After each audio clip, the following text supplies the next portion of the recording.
niwumve ndaguha inkuru mwana ndaguha inkuru na wewe uyiha abandi mwana uyiha abandi mwana.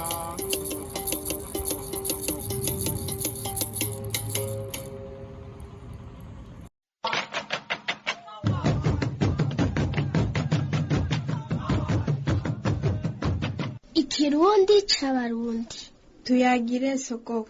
Patrice Ndafatira. Jewe umuronzi n'umuhishuzi mu kiganiro ikirundi c'abarundi umumana canke umusongore Patrice Ntafatiro ndi niteka ntangere ryo kuguha ikaze nguze twizerane twizanye ikirundi c'abarundi. Wewe untega amatwi uragateba gutanga nanje ntebe guturikisha, urakagira ibanga n'ibanga ubangiramwo imbuto, urakagira impundu n'impuzu, urakagira aho uba wubahwe, urakagira aho uja n'aho uva, urakagira abakuramutsa n'aburamutsa, urakagira ivyo uvuga n'abakuvugisha. Iki cigwa ni cijana gatandatu kikaba icindwi c'ivyigwa vy'indonda ntara. Ikiganiro nza kuvugamwo ahantu hitwa mu mabere y'inkumi ku mutumba wa Kibogoye muri komine ya Itaba mu ntara ntwaro y'Igitega. Uno musi ndamutse ndakudomeka kuvyerekeye amabere ngubu muziruzigwa wuko nawe utodomeka abandi kuko burya ntabwishaza bwirya burya isi n'umuyaga, nta nka yirya ibeshejweho n'ivyatsi amazi n'umuyaga, burya nta ntambwe yiryihiga imbogo yahotoye naho nyene iramukiwe, burya turakeneraniye kuko nta matugu yitondera katondera ku biti n'ibitoke, nanje ivyo nzi ndabizi sinovyibwira noba ntanguye gusara kuko noba ndiko ndivugana, mbwiriza kubikubwira kanatsinda ntabigusabikanije vyo bimpfagusa sinoba nkibaye ryatara ritatuba kandi ridomeka yandi. Jewe ndiko ndakwigisha mba nditara ridomeka wewe nyene, hanyuma kandi ntana kimwe mpomba kubona ndakwigishije ukamenya, ahubwo ndatera imbere kuko mba ndakwigishije. Ikivi ca mbere intangamarara. Ico kiganiro co mu mabere y'inkumi cavuye hehe? Ikiganiro cavuye bwa mbere na mbere ko jewe nize mu Rusengo mu ntara ntwaro ya Ruyigi, hanyuma aho twaca nukuvuga ibarabara ryaca amabere y'inkumi hagati. Ibere rimwe rikaja ibubamfu, irindi bere rikaja iburyo. Turiko turagenda mu Ruyigi canke turiko turavayo. Nkuko uri kurabibona kuri ayo mafoto, urabona neza na neza ko ibarabara ryaca hagati. Mugabo ubu ibarabara ry'ikaburimbo riva imakebuko rigenda mu Ruyigi, niyumvira yuko iryo barabara ubu ntirigica amabere y'inkumi hagati, ubu rica hirya. Ayo mabere y'inkumi ubu barayasoneye. Ica kabiri cabintumye nuko hariho abantu benshi bahazana bavuga ngo mu mabere y'inkumi ni mu Ruyigi, no kuvuga muri komine Butaganzwa. Oya, barihenda gatabi. Mu mabere y'inkumi ni ku mutumba wa Kibogoye muri komine Itaba mu ntara ntwaro ya Gitega, gitengatiye iteka n'amataba atonyanga ubutore n'ubutwari. Ikivi ca kabiri indangura kintu. None ibere niki, amabere niki? Ibere ni igihimba c'umuntu kimera mu gikiriza c'umwigeme agikumahara. Mvuze ngo kimera kubera n'abagabo barafise amabere mugabo barayavukana. Umugabo arafise amabere mugabo aguma ari mato cane akangana n'urutete rw'urushaza canke igiharage. Birashobora gushika ko umugabo agira amabere avyimvye gatoyi akagomba kungana n'urutore, muga ntashaka kurenga ngaho. Arenze ngaho haba hari ibintu bigoranye. Ni nkuko n'umuntu w'umugore iyo yamaze gukura adashaka kugira ibere ringana nk'iry'umugabo, ntivyokunda kuko vyomugora ingene yoheza akagaburira umwana akonsa umwana. Ico gihimba nico kijamwo ibinure binyuragiranamwo udutsi twuzura amata iyo umukenyezi yavyaye kugira ngo ashobore konsa ikibondo. Kubikoko ibere rikunda kwitiranwa n'imoko. Kubera iki? Kubera hari ibikoko bitamera amabere. Kunka ibere nyabere ryitwa ingoma kuko kajya kantu gacundeba kajya novuga ko ari nk'imoko kuko kubisanzwe niko inka ishira mu kanwa iri kironka canke niko urukwavu rushira mu kanwa iyo riko ruragoba inka. Kunka amata yitwa amata akacaba ibijya bintu novuga ko biva mu ngoma biciye mu mabere. Ku muntu naho vyitwa amaberebere. Nibaza ko bari kuvuga amaka batari kuvuga amata kuko bavuga gukamagira, ntibavuga gutamagira. Mugabo rero gutamagira mugabo bavuga gukamagira. Urumva rero amata no gukamagira kandi bivuga ikintu kimwe, bari kuvuga gutamagira rero mugabo bavuga gukamagira. Ku bitungwa impene n'intama ibere nyabere ryitwa icebe. Hari ibikoko bitagira amacebe nari nabivuze, ingurube n'imbwa nta macebe bigira. Amata y'impene yitwa amahunuhunu, muga amata y'intama ntayonzi. Uraheza rero wewe uze kuca unyandikira aho hasi, uze kuca umbwira ingene amata y'intama yitwa. Kandi n'ibindi bintu noba naribagiye uze kuca ubinyongererako kugira ngo ninagira ikindi kiganiro ciyaguye nzoshe ndavyongeramwo. Ikivi ca gatatu indoda ntara. Isemo ya mbere mu mabere y'inkumi ni hehe? Nk'uko nakabivuze, nk'uko mbere mpejeje no kubivuga, mu mabere y'inkumi ni ku mutumba Kibogoye muri komine Itaba mu ntara ntwaro ya Gitega Gitenga Titeka n'amataba Tonyanga ubutwari n'ubutore. Ndiko ndagira uburonzi kugira ngo ndaguteguriye kino kiganiro, naraganiriye n'abantu batari bakeya, baba abanyagitega, baba abanyaruyigi, baba abanyarutana. Hariho rero bari bambwiye ko umutumba wa Kibogoye ari umutumba uri mw'ikeri y'intara ntwaro zitatu, intara ntwaro y'Igitega, intara ntwaro yo mu Rutana n'intara ntwaro yo mu Ruyigi. Mugabo mbandanije uburonzi nahavuye nsanga barampenze, abo bambwiye ko Kibogoye ishika mw'ikeri rya Gitega, Ruyigi na Rutana. Umutumba uri mw'ikeri y'intara ntwaro y'Igitega, yo mu Rutana no mu Ruyigi n'umutumba witwa Gisikara. N'umutumba wa Gisikara, si umutumba wa Kibogoye. Uwo mutumba n'umutumba ukomeye cyane mu Burundi, kuko n'umutumba ufatanya intara zitatu. Ufatanya intara ya Gitega muri komine Itaba, ugafatanya intara ya Ruyigi muri komine Butaganzwa, ugafatanya intara ya Rutana muri komine Gitanga. Nukuvuga uwo mutumba urakomeye gose. Ni nka mutumba wo mu Giheta umwami n'abagabo witwa Gasunu. Uwo mutumba wa Gasunu ufatanya intara zibiri. Mugabo icyo nagomba kuvuga, uwo mutumba uri mw'ikeri y'amakomine atatu. Hariho komine Giheta umwami n'abagabo, hariho komine Bugendana, nukuvuga umuntu ariko arashunguruka avuye Mugera, na komine Shombo yo muri Karusi. Igituma uwo musozi wa Gasunu ndawufatanije na Gisikara wo muri komine Itaba, nuko n'uwo Gasunu urimo ibintu bitatu, uri mw'ikeri nk'uko umutumba wa Gisikara aho nyine uri mw'ikeri, nkavuga ngo uri mu mbombane yo muri izo ntara ntwaro zitatu. Ikindi cyo gukenguruka ku musozi wa Gasunu nuko uwo musozi watowe n'Imana. Uwo musozi ukaba ari wo uhurirwako n'inzuzi nkuru zibiri, Ruvyironza na Ruvubu. Ruvyironza ruba rwariko ruragabura ikomine ya Giheta na Bugendana, Ruvubu nabwo ruba rwariko ruragabura ikomine ya Bugendana n'ikomine ya Shombo.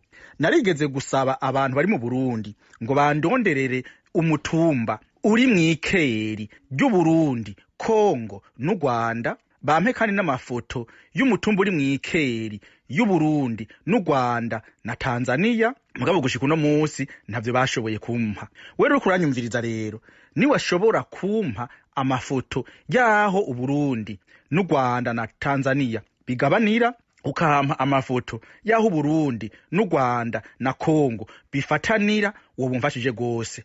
Wewe nimba ndagukengurukira gose, urakarambura akagwiro gahora ku ngoma, wewe uzobindonsa. Isemo ya kabiri, imisozi y'amabere y'inkumi iva kuki? Ivyo nashoboye gusoma bivuga yuko ari kirunga cagomba kumeneka, hanyuma rero kiraduga ibivu bica bimera nk'imitumba. Iyo mitumba ikiraduga nka kurya kwa mabere y'inkumi. Bamwe bavuga ko kiba capfuvye, abandi bakavuga ko ico kirunga kiba caturitse, mugabo ntigiturike gose. Mugabo jewe umuntu yize ibintu vy'indonda ntara kabizi neza, azobinyandikire hano hasi, hanyuma nanje nzoheze ndabibwira abandi baheze babimenye. Je nama mvuga yuko ntazi vyose. Urashobora gusanga mu bindi bihugu hariho imisozi miremire imeze nk'amabere y'inkumi, mu Gifaransa baca bayita les montagnes jumelles canke les monts jumeaux, niko baca bavyita mu Gifaransa. Yamara iyo misozi mpejeje kuvuga iba ari imisozi ihanamye, sico kimwe no mu Burundi. Mu Burundi n'agahana. Kubisanzwe hajya ahantu mabere y'inkumi, komine Itaba irakwiye kuhateza imbere, abantu bakajayo, abantu bakagenda, hakaba ahantu hateye imbere gose, abantu bakaza kuharaba, ajya mabere y'inkumi bakaza kuyatangarira. narabonye ko rirya barabayita kiyacamo hagati ni vyiza barayasoneye. Igitangaje ku Burundi nuko ajya amabere y'inkumi yameze ahantu nyene umengo ni mu gikiriza, si ku musozi, oya si ku misozi, ariko wabonye amafoto hariho imisozi y'ahandi mu bindi bihugu usanga amabere y'inkumi bya bindi vyitwa les montagnes jumelles zozo ziri ku misozi. Mu Burundi rero nagahana rero nagatangaje. Isemo ya gatatu, ahantu mu Burundi hitirirwa izina ririmwo izina amabere canke ibere. Kabere n'agacimbiri k'umutumba Nkuba mw'ikomine n'intara ya Kayanza. Nyakabere n'agacimbiri k'umutumba Benja wa komine Kayokwe Mwaro. Nyamabere n'umutumba n'agacimbiri ka komine Mpanda Ibubanza. No mu mabere y'inkumi rero aragatura k'umutumba Kibogoye muri komine Itaba mu ntara ntwaro ya Gitega, Gitenga titeka n'amataba tonyanga ubutore n'ubutwari. Ariko rero muraba mubimenya, aho mvuze ngo kabere urashaka gusanga hitwa kabere, nyakabere urashaka gusanga hitwa nyakabere, nyamabere urashaka gusanga hitwa nyamabere. Uwuzi ingene hitwa azonkosore, jewe siyo namuka, aho namuka murahazi, kandi je nahatuye uko mbona jewe nsanzwe natura. Ikivi ca kane, indimburo. Intambuko ya mbere, amazina agabotowe mw'izina amabere. Akabere, amabere, amaberebere, bibere, bubere, buberebere, ibere, ibibere, ikibere, imburamabere, impinamabere, imibere, kibere, kiberebere, ububere, ububerebere, umubere, umuberebere, urubere, utubere, n'iryanyuma utuberebere. Intambuko ya kabiri, amavuga n'amazina mvarivuga agabotowe mw'izina amabere. Kuberabera baca bavuga ngo umuberabeji, hariho benshi baca bavuga ngo umuburabuji. Muga biragoye kuko umuburabuji irivuga ni kubura, tuvuze rivuga kubura rero sico kimwe no kuberabera. Kuberabeza ukuvuga izina rica riba rero umuberabeji. Hariho kandi rivuga kuberarara, nukuvuga rero izina naryo rivuye muri cariba umuberaraji. Aha nari kubandanya nkavuga ibindi byose, kuberaberana, kuberaberera, kuberaberanwa, kuberaberanisha, nkongeramo n'ibindi byinshi. Mugabe kino kiganiro si c'indimburo, ugomba indimburo uzonsanga handi mpeze ndabivugireho. Aha gusa jewe nagomba kuvuga amabere y'inkumi nk'uko uri kurabona ayo mafoto. Intambuko ya gatatu, amajambo mperekeranywa ari mw'izina ibere. Amabere atonswe, amabere ya nyina, amabere ya nyoko. Amabere ya nyina n'amabere ya nyoko ni igitutsi kubisanzwe, mugabo ndabivuze ko abantu benshi bakunda kubivuga. Amabere yonswe, amataranyarika mw'ibere, guca ibere, guha ibere, guhera ibere umwana ku kivi, guhera ibere umwana ku nzira, guhera ibere umwana mu kwaha, guhina amabere, gukanakanwa mw'ibere, gukura kw'ibere, gushinga amenyo kw'ibere, ibere rigihagaze, ibere ryakukujije, ibere ry'ibubamfu, ibere ry'iburyo, ibere ryaguye, ibere ryakonkeje, ibere ryikama, kuguguna ibere, kugwara ibere, kugwisha amabere, kujunerwa mw'ibere, kumera amabere manini, kumera amabere mato, kumera amabere, kunyingisha ibere, kwikura kw'ibere, kwima ibere umwana, kwivura ibere, konka ibere ukikura umusonga wo mw'ibere. Ikivi ca gatanu, amabere n'amayagwa. Intambuko ya mbere, uducamugani n'imyibutsa. Ahari amabere 8 havugwa amajambo 8. Impina amabere inyuzwa n'imvi. Umugore canke umukobwa umutega ibere riguye. Umukobwa aragoranwa amabere meza yarayameze. Akacamugani ka gatanu, umwana akinisha amabere ya nyina ntakinisha amatwi ya se. Intambuko ya kabiri, ibisokozo. Sokwe niruze, sokwe soma, abiri meza, amabere y'impene. Sokwe niruze, sokwe soma, abiri meza, amabere y'umuvyeyi. Sokwe niruze, sokwe soma, agatsirikwa ntigaheranwe, amabere y'inkumi. Sokwe niruze, sokwe soma, aho abadagi n'ababirigi bagwaniye bahateye imigumyi ihanganye, amabere. Sokwe niruze, sokwe soma, ane meza, amabere y'inka. Sokwe niruze, sokwe soma, 12 meza, amabere y'ingurube. sokwe niruze sokwe soma karanyarira kanyingisha ibere ritonswe sokwe niruze sokwe soma ndarangamiye numva ndanuzwe ibere ry'inkumi sokwe niruze sokwe soma sokwe sokwa ibere ry'inkumi sokwe niruze sokwe soma uhe wubaka umunara mu mabere y'inkumi izuru sokwe niruze sokwe soma umunani mubi amabere y'imbwa sokwe niruze sokwe soma umugore n'amatugu ntibivana amabere sokwe niruze sokwe soma urabona abakobwa biwawe ngo batanga banje kumera amabere amaburi y'ibijumbu ubw'icumi na kane ariko gasokozo kanyuma sokwe niruze sokwe soma warabonye umusozi umera amabere ibizino intambuko ya gatatu ibijajuro akajajo ka mbere babaje Samandari bati ukarongora umugore atagira amabere gasamandari nawe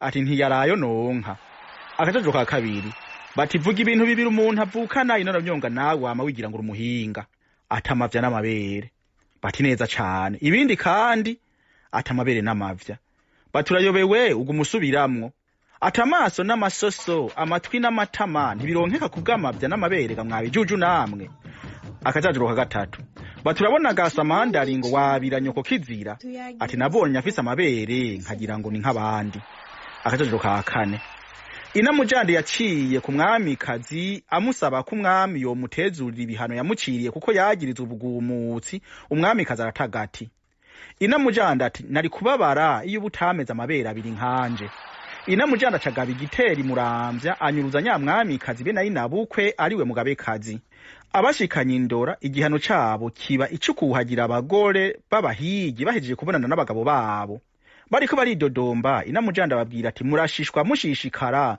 ndiko ndabasubiza mu nkoko kubaja mufatuko ukabuzi ko abaja ibwami bakora nk'ivyo nyene baraheza bagahanagura ibibero by'umwamikazi yaheje kubonana n'umwami y'uruhigi ruheze akajajuro ka gatanu inaronyongo umupfumu yamuhanuye guca ibere ry'iburyo acajaniranya n'iry'ibubamfu abagore bamubonye aho yikandi inguma bati vyakomeye ubuho wigize umugabo inaronyonga nawe asubiza yati murakagaburirwa intigiri kurujo umushana shayagira igishara kigashonga nk'ishashara niwe mubonye abereye ubumuga akajajuro ka gatandatu inaronyonga yatubitse amabere aravyimba bwa mugora vyaye rimwe abandi bagore baturabonaga inaronyonga ngo tubika amabere kandi tubona yaguye kera ati jewe nuko ndabigenza ayabanyo kuna banyo kwanyu murashika muyashora imbugita akajajuro kindwi umwami mwezi gisabo yatumye ku muganwa bitoke wo mu cibitoke amumenyesha ko azoja kugendura ico gihugu nyamuganwa tuma kuri namujandi akigemeka gisonza amabere ko kumara gahinda umwami inamujandi ataye agati umuganwa ati erega ururimi ni jewe mugabe ijambo ni ry'umwami Sebarundi inamujandi ati Sebarundi yenda rekura ni Sebihumbu akaba ashaka umwami kaza mumara gahinda azoza muzanye yongera agenda mutwaye nta bigabiro nshaka imugina nukuvuga sinavuze byose bijanye n'amabere ariko mugabo urazi yuko amabere ari ku ngoma nkuko uri kurabona kuri iyo shusho amabere ariho ku ngoma ikivi ca gatanu gukenguruka ndashimiye abantu batatu ubwa mbere ndashimiye umugabo yitwa Astenda Ikeza uwo n'umuyobozi w'ishure shingiro y'Imuriza yagiye kumfatira ayo mafoto byaramugoye mugabo yarigoye arafata amafoto ndakengurukiye kandi umugabo yitwa Zakariya Njejimana nawe nyene akora Imuriza yarigoye nawe nyene aragenda kumfatira amafoto kwayo mafoto yafashwe n'abantu babiri ntivyaboroheye babishobojwe no gukunda ikirundi c'abarundi kandi njiye mfatiraho ndakubwira nti wewe uri kuranyumviriza uba mu Burundi canke urahandi handi haraho nkenera amafoto nkagusaba ngo yamfotorere uze wigore mba ngomba gufasha abarundi jewe ivyo mvuga mba ndabizi mba nshaka abarundi bamenye vyinshi umundi muntu wa gatatu nkengurukiye ni wewe uri kurantega amatwi ikivi ca gatandatu nzozera ndagusezeye wewe ndakumenyesha kuno musi nari ndamutse ndakudomeka kuvyerekeye amabere ngubu muziro ko nawe utadomeka abandi kuko burya nta bwishaza bwirya burya isi n'umuyaga nta nka yigibeshejeho n'ivyatsi amazi n'umuyaga burya nta ntambwe yirya ihiga imbogo yahotoye naho nyene iramukiwe burya turakeneraniye kuko nta matugu yitondera katondera kubiti n'ibitoke nanje ivyonzi ndabizi sinovyibwira noba ntanguye gusara kuko noba ndiko ndivugana mbwiriza kubikubwira kanatsinda ntabigusabikanije vyoba imfa gusa sinoba nkibaye ryatara ridatuba kandi ridomeka yandi. Jewe ndi itara, iyo ndiko ndakwigisha mba ndi nk'itara, kandi itara ntirishobora gutuba ngo nukubera ridometsa yandi. Naye ndiko ndakwigisha ugaca ubwenge simpomba, ahubwo mba ndiko ndunguka kubera ubu uriko uramenya ubwenge ubucishijwe na jewe. Urakarambura akagwira gahora ku ngoma. Cari ikiganiro Ikirundi c'Abarundi mugitegurirwa na Patrice Ntafatiro.